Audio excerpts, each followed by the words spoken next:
A man drinks his own urine. He vomits as he drinks. And after he vomits, he has to keep drinking because if he doesn't drink it, he's going to die. He has been trapped in the car by the owner for 4 days. The owner feels that the man is dying, so he called him again. But this time, the owner didn't take him. Instead, he told him that there was a chocolate hidden behind the front panel of the car. With this piece of chocolate, the man finally regained some strength. He continued to pry the door open, but the owner called him again. The owner gave the man's girlfriend's name exactly. This made the man furious. It's not enough that the owner is after him. He even tried to hit on his girlfriend. The man is angry, bitter and remorseful. He asks the owner why he did this to him. Who knew that the owner would say, "This is the best place for a murderer like him." It seemed that God had felt his remorse. The car started that night. Although the man could not step on the accelerator, but he could reverse the car and wreck it. The moment the airbag popped, he knew he was saved. A minute later, the man got out of the back window of the car. He stumbles to the convenience store. He grabbed some water and poured it into his stomach. Then he shoved a burger into his mouth. The convenience store owner comes and asks him to pay, but the man didn't care about him.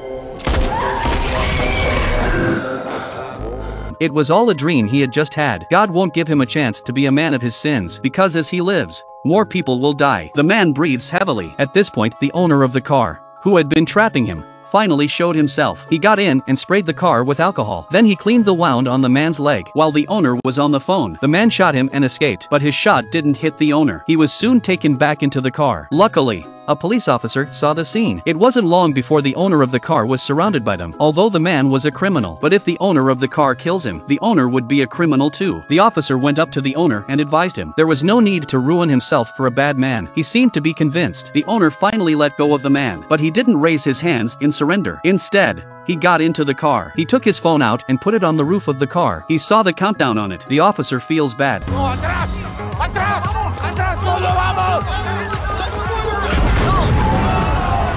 The black smoke and flames are the silent cries of the car's owner. The man was taken away by the police, but the next day he was released by the police. The owner tried to wake up the law of the land with his life, but in front of some big bird. He's a flying insect who seems so insignificant.